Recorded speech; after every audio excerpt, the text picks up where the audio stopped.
Okay, proud of our football team today. I thought they played hard for 4 quarters. We knew we'd be tested better in this game. This team just does a lot of different things and has some nuances on offense that you got to prepare for, and you got to be good at it. And they caught us on our heels a few times in the first half and got some points.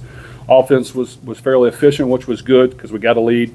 And of course, in the second half, I think we made adjustments. We came out, we played efficient football. We didn't give up any points on defense. Played much better.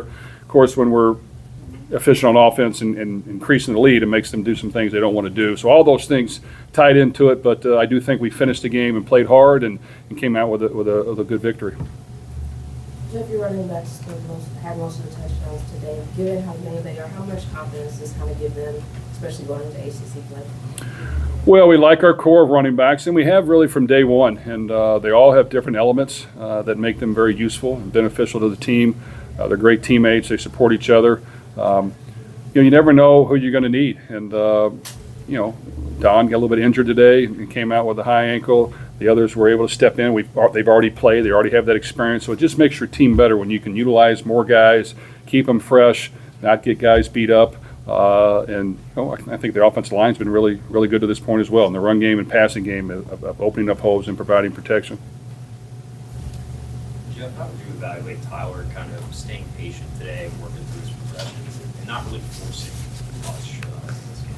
Well, he's done a really good job, and he got here.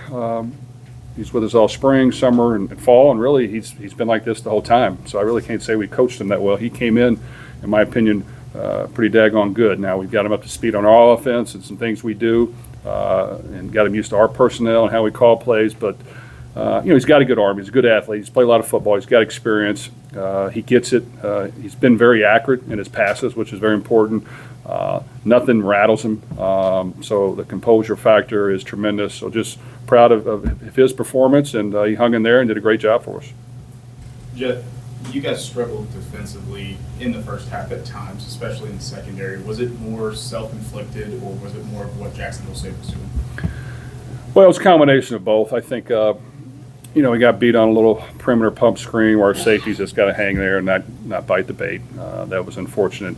They moved the pocket and hit some things up the seam on us where we got out of whack and kind of drifted a little bit too far. And some of those plays were a little unorthodox, but we prepared for them. And then we got caught in a zero blitz where they creased us for a run untouched in the end zone. And, of course, quarterback was able to scramble a lot in the first half up the middle. So whether it's the D-line or whether it's the linebackers kind of hanging in there, whether it's the safeties coming downhill, those things we got better in the second half. But they did crease us for a few the first half. And but I like the way we responded and played the second time. Jeff, you're going into a bye week, and obviously a very early one. Is it beneficial, though, to have this bye week now, and what are you going to use this time to do in terms of preparation and ultimately preparing for ACC play in this gauntlet coming up?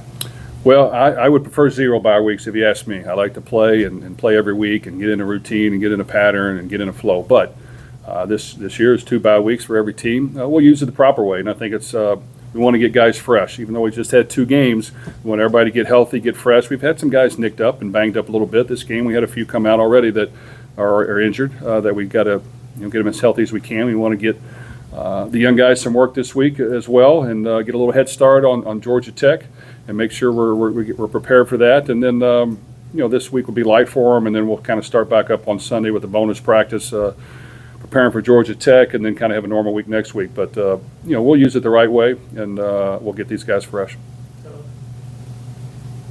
Yeah, Jeff, you mentioned Tyler's kind of command, control of the offense, and then he got it pretty quickly when he got here. How important are these first 2 games in terms of having that freedom to check at the line, get comfortable, basically running the offense at that scrimmage? Well, he's intelligent, and even though our terminology is different than what he's used to, some of these plays are kind of the same with a couple little nuances here, and he's just learned it quickly. He understands it. He studies it. He knows that's what he's here to do. He came here with a purpose, which is what we love, and he's a really good player. So we got to use these weapons like we can. We got to try to make him play as great as he possibly can every week. That's our goal, to make him stand out and be efficient and throw for yards and produce points.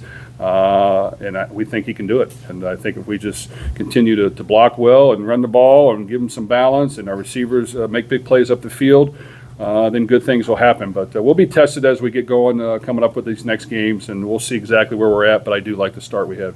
See you. And Rashawn. Jeff, what's kind of the balance between you wanting to make sure the offense, your checklist of what they need to do gets done in a game, and not wanting to put everything out there so that your future opponents can look on tape and already know what's coming? Well, I think in order to be a great football team, you've got to be able to throw and run the ball. And you can't be one-dimensional. And if you are, then you've just got the best players in the world and a great defense. So for us, each element helps the other. The fact that we can run the football will help our passing game. The fact that we can throw the ball vertically will help our running game. And I think you just play both of them off each other. You figure out what the defense is doing and kind of, take what they give you to a certain extent. But if you're good at both, then they have to make a decision on what to do. And that's what we want to do. We want to be efficient in both. We want to know exactly what we want to do in certain situations. But you have to be able to stretch the field and get them off of you to open up things in the running game and to open up, the screen game and some shorter throws as well. So I just think all those things matter. We think we have a pretty good feel of it as we get playing some really good defenses. You'll just have to find a way to move the points, move the ball and get points anyway. But I think we have a good plan. Last two. Rashawn. Mark. Coach, it seemed like every time you ran the ball, you were getting 4, 5, 6 yards at least before contact. Just kind of talk about the work that the offensive line did today and just how that kind of takes pressure off of the running game. Well, like I said, I think our offensive line's been really efficient for 2 games. Really proud of them. I think we've had some depth there as well that we've built. But our starters have done a great job, and they understand the package. They don't get a lot of credit. The running backs, quarterbacks, receivers are, which they understand that. But they've opened up holes. And then when we've needed to protect, to throw the ball vertically, they've done a good job of doing that. We gave up 0 sacks today. They squeezed in there a few times, but our quarterback did a good job of getting the ball out. But it's a job that you got to work really hard at, and you got to be physical, and you got to be tough, and you got to know that you're not going to get a whole lot of credit, but you're probably going to get blamed when things don't go well. And these guys have really stepped up to the challenge and done a good job.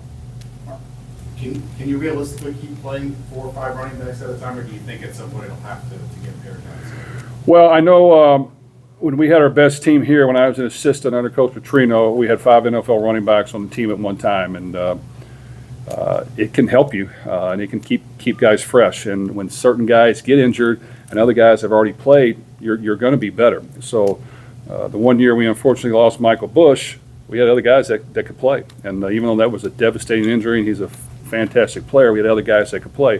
This year, this game, Don went down with a high ankle sprain. We had other guys that have already played. So, sometimes it can be too many, but at the same time, you know what?